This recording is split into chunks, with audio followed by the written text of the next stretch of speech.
Oh no. What am I up to now?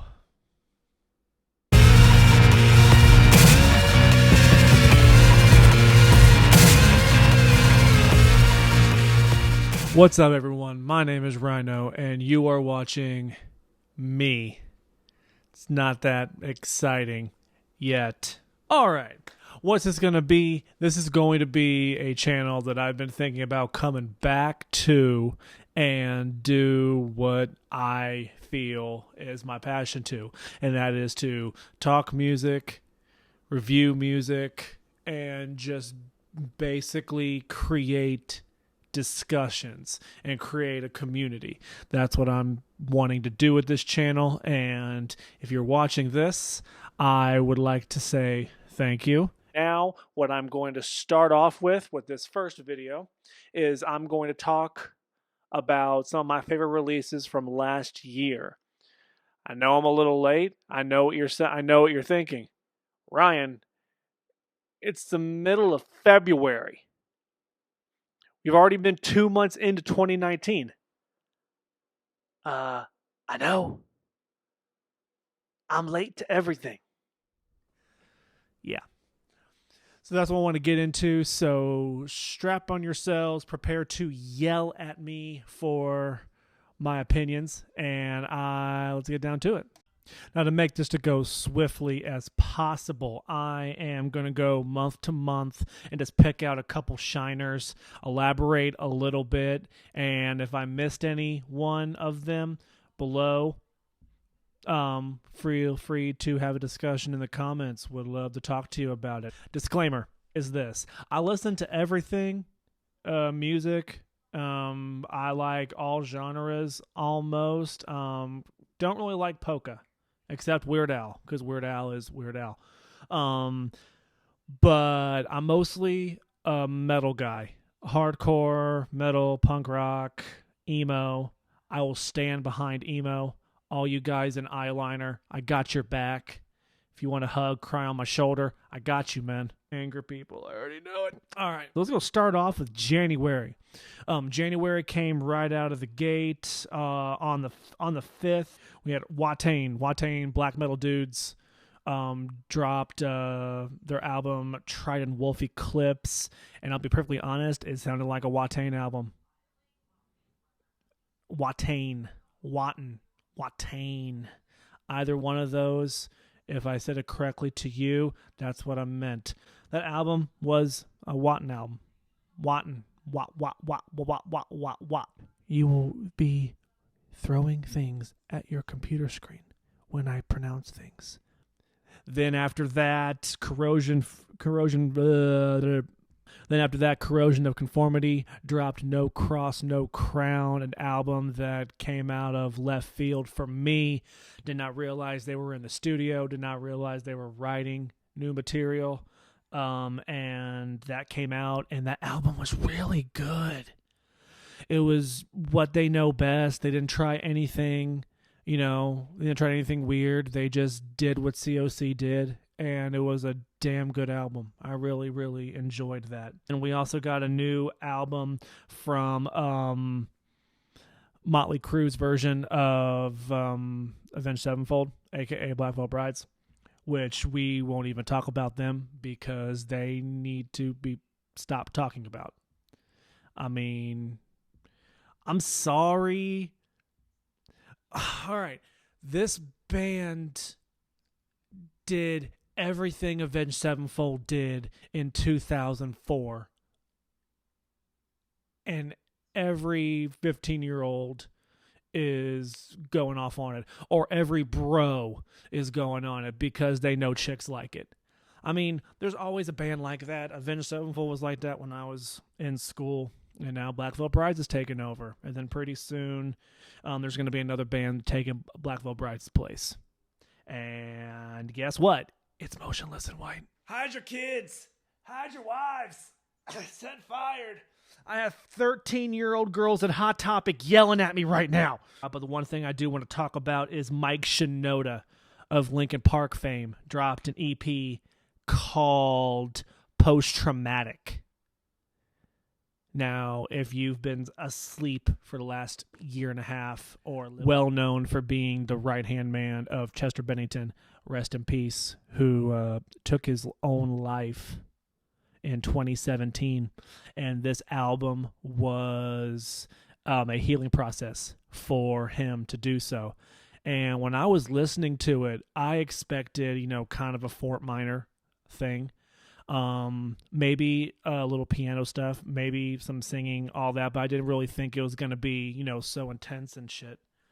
Until the very first track, I do believe, was the voicemail of people contacting Mike Shinoda after hearing news about Chester Bennington. And then that's when you realize that the title of this EP is exactly what you think it is. And it just takes your heart and wrings it out. But it was very good. Not what I was expecting, but it really just sent you emotionally. And those of you who haven't heard it, definitely need to. It will bring a tear to your eye if you have a heart and a conscience. Or your heart can grow 2 sizes that day. All right. Next one I want to talk about is a California metal group called Machine Head. They dropped Catharsis, and this hit the fan. Why did it hit the fan? I'll tell you why. Because before that, Rob Flynn started talking and being very outspoken. He was outspoken about the Phil Anselmo White Power incident and a bunch of other incidents that are in around the same aspect, and he decided he was going to speak out. All power to you. You have the right to speak out. A lot of times, I do agree with you. Then he started speaking out against the fans to music. This is what I just gathered. As soon as Catharsis dropped, it had a couple of experimental things. There was a couple rap parts, and there was a couple tracks that were very nu metal. Now, if it's nu metal, that's all cool. I mean, I will say this, and there'll be a groan on that dude in the corner back there, groaning, drinking his PBR and all that. But there's some nu metal that is really good. During 2001, 2002, a lot of good bands that were in that nu metal-y jazz in their Jinkos were putting out good stuff. And we just need to accept that. And those tracks were good. I mean, they were good for one listen, and then I kept listening to the album because I listened to CDs 2-3 times. And I would always skip over those tracks, personally. There was other tracks on that album that really pointed out to me was listening to. And then, he just kind of stepped out and started, to me, it just seemed like he was attacking fans for not liking the album that he created, which has always been an irritating thing to me. All right, you know what? We're going to bring it out. Soapbox now. As someone who, writes and paints and tries to write music, I find it very interesting when bands, create an album and they put that album out. And when fans don't like it, which tends to happen, it can happen, especially when your career has such a longevity as some bands does, and 20 plus years with Machine Head, sometimes you're going to put out a bad album for crowd purposes. I mean, what I mean by that is it's going to be very rare that you're going to have a 20 plus year career with a band and you do not put out a bad album. Now, don't get me wrong. It does happen. There are bands that do not put out a bad release at all. But, I mean,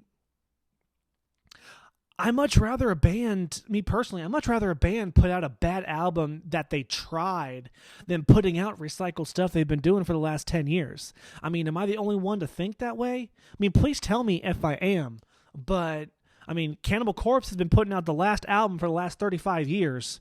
But everyone's like, Cannibal Corpse, ooh. Slayer been putting out the last same album. I mean, 13 tracks. All evil. All fast. But everyone's like, Slayer! Brr! But Machine Head puts out a bad album, and then you say it's bad, and then Rob Flynn's like, oh, well, you know what? I didn't make it for you. that just seems like Twitter childish to me. You know, I mean, no, that's not me being put in that perspective. You know, if I release something to that masses and then someone said, "Oh, I don't like it," maybe I'd feel differently. Maybe, but it just seems like it was such ridiculousness to me with that whole issue. And then also this year, I recently discovered from a friend of mine, says he sent me a text saying, "Dude, Portal now." And I listened to Portal's last record, and it was, the best way to describe this band for those of you who don't know is Apocalypse. It is Sonic Apocalypse. And they kind of had like a Blackish Converge vibe, for, you know, just to roughly explain all that, but it was blackened. So like blackened Converge with like Norwegian style distant vocals, and Apocalypse. Like, the world is ending, get over it, you're dead. And that was their last album. That was like two years ago from that time. And then when I discovered it, they were putting out that month, they were putting out Ion. And then listening to Ion has a little bit of a twist to it. There's a little bit more atmosphericness. But other than that, it's still chaos. It's still Portal. And if you're into that sort of thing, definitely check it out. Half of my face is bleached. I gotta learn sometime. Oh, all you Jake Paulers are the same. Finishing off January, we have Tribulation with Down Below. Now, Tribulation, they're in a category, in my opinion, of, if the PMRC was still around, this band would petrify them. Tribulation, they're a black and roll band, black metal and rock and roll, and it was their last album, Children of the Night, was phenomenal, and this album is absolutely up there.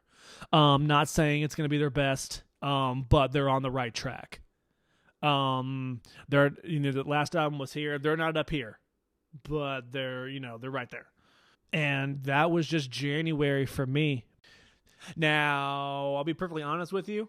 In my personal opinion, only a few releases came out in February that were even worth it. And a couple of those was hardcore band Harm's Way, Misery, Index dropped an EP out that was good, and Census Fail. Census Fail is one of my favorite bands. Really, it's Census Fail, but it really is just Buddy Nielsen, who's in the band still right now. But, I mean, they're putting out good stuff. I mean, I saw them last year at Warped Tour. They all were wearing rompers, and they killed it. And it was just a really good show. And that was just all with February. And that's, let's move along. It happens. Some months are dead. Come on, let's move on. Now, March had some interesting releases. It was one of the favorite months that came out with. What ended up happening in March was Andrew WK dropped You're Not Alone. The album was awesome. Between the Buried and Me also dropped one of the two Automatas. So much stuff. Nightwish dropped a compilation. 3 Days Grace. They're still around? 3 Days Grace dropped an album. I didn't even hear a single or anything. How? Well, that's the reason why. It's probably garbage. Bless the Fall? They're still around? Probably garbage too. They've been garbage for a while. Alisana? Oh, wow. Alisana. Wow. Primordial. I'm looking at a huge list that I made because I have in the past couple months, but I try to go to the record store or check my Spotify every Friday and check releases and look what came out and then listen to them and just focus on music, because music is my passion and salvation a lot of times, to be all pretentious. And just so much stuff came out on March and April, and it just really just made me happy. A couple bands came out, was good. But you know what? Let's get on Andrew WK. That was the first part of March. Andrew WK dropped that album, and I live in Indiana. I already getting pity from you. I apologize for the vice president. Album dropped on the 2nd, and then the 25th he was in town and he played, and I did get to see them. And every time I've seen Andrew WK, I always walk away sore. But it's the perfect sore. I'm in the pit, and everyone is like bumping into each other, throwing and kicking. At least the shows I've been at with him, and it's all brotherly. You know, it's the good kind of pit. Fall down, get picked back up. You know, it's a family, those shows. And that was just one of them. And he played a lot of songs on that, and then he dropped a lot of classics. He just best show. You ever get a chance to see Andrew WK, go for it. You will not be disappointed. I guarantee it. March got Panopticon. Panopticon is a one-man black metal band. He's one of my favorites. He's from Kentucky, and he plays atmospheric black metal, and he kind of has an Appalachian folk twist to it. So basically think of black metal with banjos. This year, 2018, he dropped 2 albums. He dropped The Scars of Man and The Once Nameless Wilderness. One album was strict like indie folk, and the other one was black metal. One of the comments that he said was, most fans are going to like one and not the other. And I just think that's just a phenomenal concept. And again, talking about, with Rob Flynn and Machine Head, you have one person who made an album people did not like, and he, oh, how dare you, blah, blah, blah, blah. And then you have one dude who plays everything in a Panopticon, and then just says, yeah, I made 2 albums. One of them you guys are probably not going to like, but he still put it out there. Can you imagine that mental mentality to just keep on doing what you're doing? That's just what I love about the band. And again, it's phenomenal. Breaking Benjamin.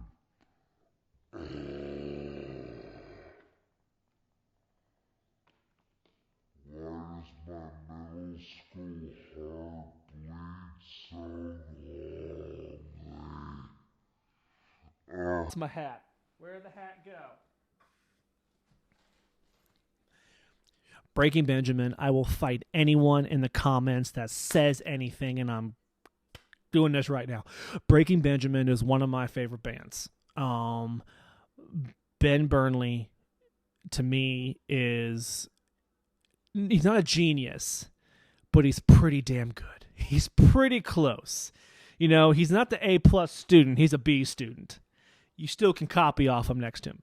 But he's just... the entire music that he does, that is an example of a band that every time they put out an album, it's always good. They have not put a bad album out, in my opinion, and I will fight you down in the comments, respectively. Because life's too short. Let's not yell. All right, but Breaking Benjamin, wonderful. Continue. Necro Goblin Con. Now, this band... this band's wonderful. Reach back. Can I lean back? I think we've known each other for a while. I'm just going to lean back here. All right. Now, this band, the concept is wonderful. You have a band that plays chaotic technical metal, and their mascot is a goblin. Special effects makeup running around. Kind of have a Gwar theme. Wonderful. I love it. Who would not love it? Seen them live once, and I don't know what it was, but when the vocalist was doing his screams, and he kind of has like a super quick, rappy, like Tech 90 scream. I don't know if the sound guy was just drunk or not paying attention, but it sounded like a DJ scratch the entire time. And the guitars were like mixed off, and that was a show that you just blame on the sound guy. You know, there's always one show where the sound guy, you're just like, the sound guy's horrible. But the band's still pretty good. And for those of you who've not, if you're going to look at a song on your Apple Music or Spotify, Magic Spider. May the Magic Spider protect you. That's all you need to know. Your life's been blessed. I promise you. Alrighty, let's continue on. We're now the middle of the month. A Perfect Circle, Eat the Elephant. This dropped on the 20th. And Perfect Circle, perfect. They're a perfect circle. Maynard James Keenan. It was the closest we could get to a Tool album, and don't you tease me, Maynard. Album was okay, and I hate to say that about that. I hate to say it, because A Perfect Circle is wonderful. First two albums were damn near perfect. Damn near. And you give me this after 10 years. What is it, 10 years? Do the math. 1 + 2, carry to 7 times pi. Yeah, it was 10 years. And you give me this? I mean, it's good. But why? I'll take it, I guess. Sleep. The Sciences. Don't you think it's weird that I'm a straight edge guy that loves stoner music? Am I weird? Is there like something wrong on that? Is it weird that I can listen to Dope Smoker's hour and 3-minute song and I'm perfectly okay sober? Is something wrong with me? For those of you who are really like looking forward to it, Godsmack put out a new album. Sorry, no one cares. Demi Borgir dropped one. Insian, pronounced that name wrong. Lead singer of Emperor put out an album. Really okay. Parkway Drive. Parkway Drive put out a new album. That album's damn near phenomenal. Damn near. Seven Dust put an album out. That's exactly all that I need to say. If you're not happy about that, I mean, I really can't help you with your personal problems. Five Finger Death Punch put out a new album. And guess what? The album's called Justice for None. And guess what? No one cared it was released. All right. For all the 6 people that are watching my video that are Five Finger Death Punch Pants. Yeah, that's their name now. They're Death Punch Pants. For all the 6 people watching this video that are Death Punch fans, I'm sorry, but look deep down in yourself. You know I'm right. Bleeding Through. Ah. Bleeding Through.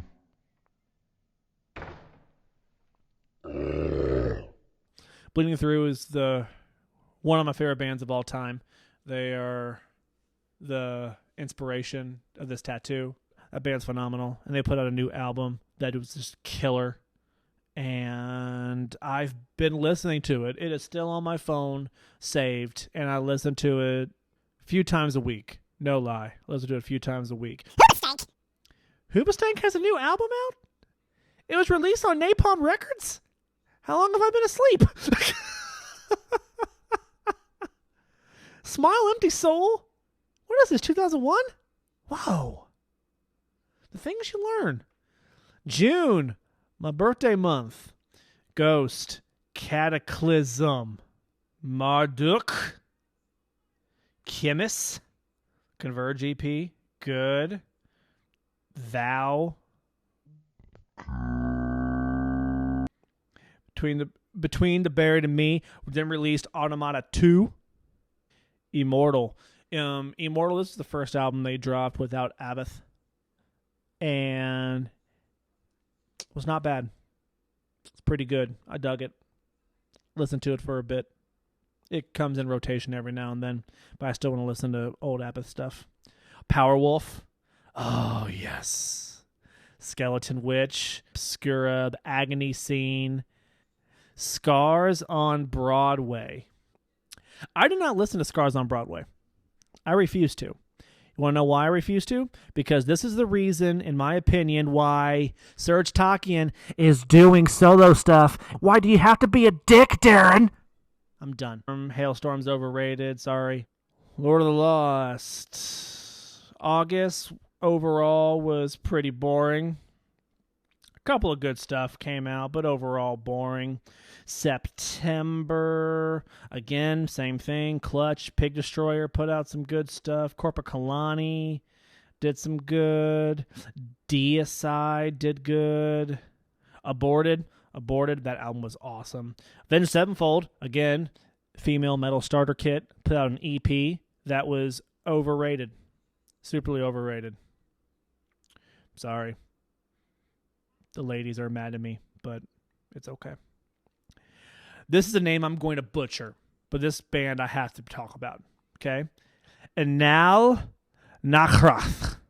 And now, Nachrath.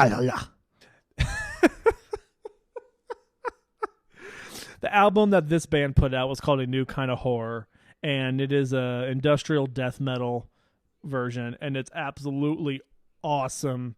It is what you listen to before the apocalypse happens.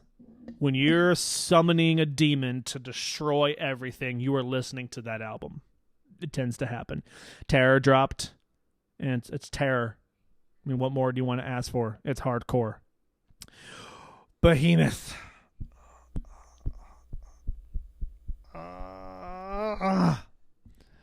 I loved you at your darkest. Oh, that album is perfect. As a Behemoth fan, listening to the Satanist and being blown away artistically, and then thinking to yourself, nothing can top the Satanist. He wants to put out a new album. Nothing can top the Satanist. And then you listen to this. I have a buddy who lives in Halifax named Zach. And when this album dropped, me and him Facebook messaged each other, just broing out over Behemoth. Oh my God, that album was perfect. Loved it. Author and Punisher, Beastland. All right, rewind the video back. Remember how I told you Portal is the apocalypse? And then also fast forward a little bit more. When I told you that is what you listen to before you summon the demon that starts the apocalypse? Okay. Author and Punisher is the fight that the demon and a machine is fighting that causes the apocalypse. In that, there. You know what? At the bottom of this video, I'm going to put my username on Spotify. And I'm going to make a playlist, and I'm going to put those albums in order. And I want you guys to listen to it, and it's going to be the soundtrack of the apocalypse. Not that I condone the apocalypse. I choose life. Coheed and Cambria, I'm so glad they're back. They're coming in town soon for me, and I can't see them. Really saddens me. Oh well. They'll come back. If not, I'll drive to them. It's okay. High on Fire, Matt Pike put out Sleep and High on Fire in the same year. See what weed does to you? Ice Nine Kills dropped the Silver Scream. I'm going to say this right now, and 10 goth kids with their Hot Topic gift cards are going to yell at me. But currently, Ice Nine Kills is doing what Motionless in White has been trying to do. Ice Nine Kills is doing it better. I'm sorry. It hurts me too. Because I was with Motionless in White in the beginning. I was. Atreyu? Okay. All right. I got to sit up. I did a post rant on this on Instagram, and I'm going to go off again. All right. Atreyu dropped in our wake. They dropped that album, and the album was okay. It sounded like a band that hadn't put out an album in 10 years, and it sounds like it. It sounds like they're just trying to get back in the mood, move and groove again. That's what it sounds like.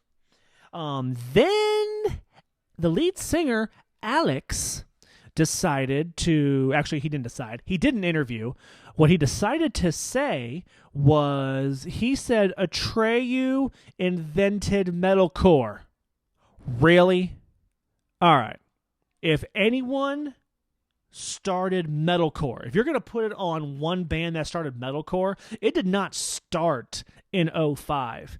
It started in the late 80s, early 90s with the band Integrity, the hardcore band Integrity. If you want to go back even further, in 1998, Earth Crisis dropped an album That was the first time they even mentioned the word metalcore. So in 2018, Alex had the audacity to say that his band invented metalcore when their first album dropped in 2000. And before that time, Converge dropped 3 albums before that point. Integrity dropped so many. And Earth Crisis, who coined the term almost in publication, dropped it almost 12 years before you even formed Atreyu. And you have the audacity to tell me that you invented metalcore? Let's get one thing straight here. A genre is a movement. It's a tiny movement in the whole scheme of things. In rock music, all these genres are tiny movements like cogs in the machine. That's exactly what this is. And you mean to tell me that he has the audacity to say that he invented a cog in the whole machine?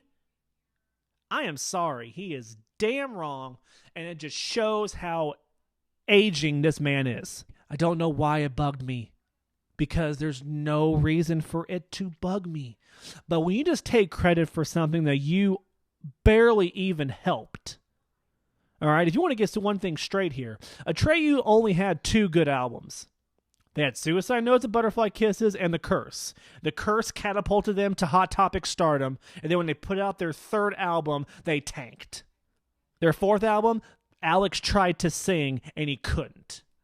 Because the drummer Brandon could not do complicated drums and sing at the exact same time. And the guitarists were writing riffs that needed complicated drums. So you had 2 clean vocalists. Now, also, if he decided to do clean vocals because his screaming vocals couldn't take it, do what bands are doing. If you started screaming high, transition to screaming low. I've been singing in bands since I was 13, and I did the Banshee Scream. I can't do the Banshee Scream anymore. I can't do it. So I'm down to the low Demon Scream, and that's where I'm comfortable. That's where my voice doesn't hurt, and that's where when stuff is created, those are the vocals that I kind of gravitate toward. Also to like high mids, maybe, like the hardcore-y Hatebreed type stuff. Do that. I mean, if you also want to clean sing, go ahead, clean sing, but don't put ideas in people's minds and not have anything to back it up. That's just me. Rant over. Atreyu ruined it. Beyond Creation helped that because it came out the same day. What else came out the same day? Iron Reagan helped. I know what helped that day. Uncle Acid and the Deadbeats. Uncle Acid and the Deadbeats is how evil AC/DC should have been. When you listen to Uncle Acid and the Deadbeats, you just need to be in a Camaro driving in the desert to hell. It just makes everything just more evil, in my opinion. Disturbed put out an album, still trying to figure out why. Soulfly, good. Bloodbath, yes. Hate Eternal, go on. Into Eternity, haven't heard that name in a while. Skullfist, okay. You know what? The month ended Atreyu's garbage very well. Now, we're almost toward the end of the year. We are into November. All That Remains. Now, All That Remains is a sore spot for a lot of people. The reason why they're a sore spot for a lot of people is the outspokenness of the lead singer, Phil Labonte. Now, Phil Labonte has been in a lot of discussions with a lot of individuals. Some of those people have been the bass player for Trivium, where he got into a Twitter battle, which was absolutely hilarious. Political outspokenness, he's been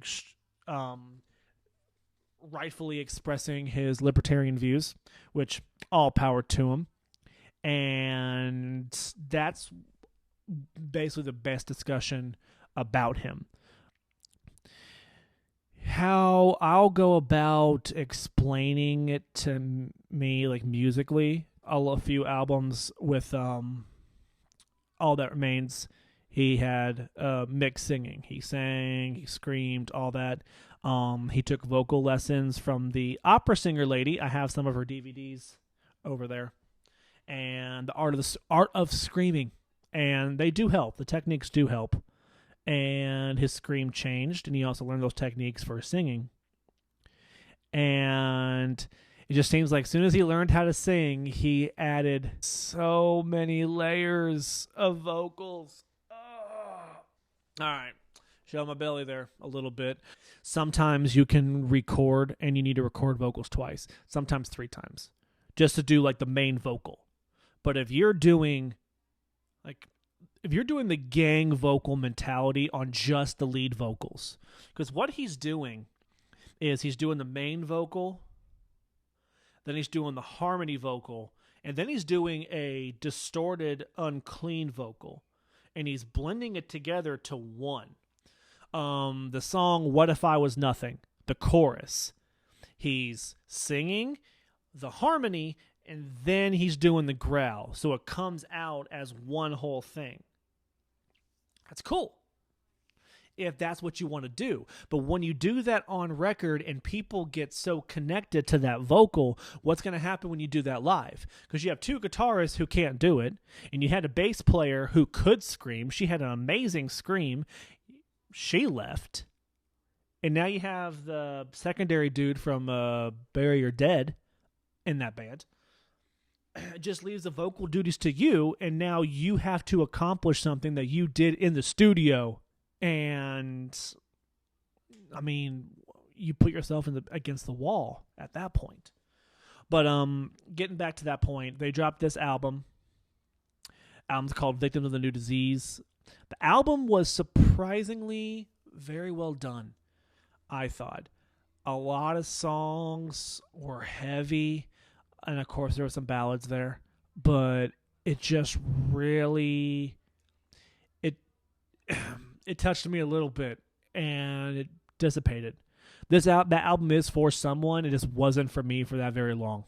And that is all I have to say about that on the album. But then also, I do want to say rest in peace to the guitarist Ollie Herbert, who passed away and left it's probably going the guitarist has been replaced by Jason Richardson, who's a good guitarist, but I'm going to say a void is going to be in that band.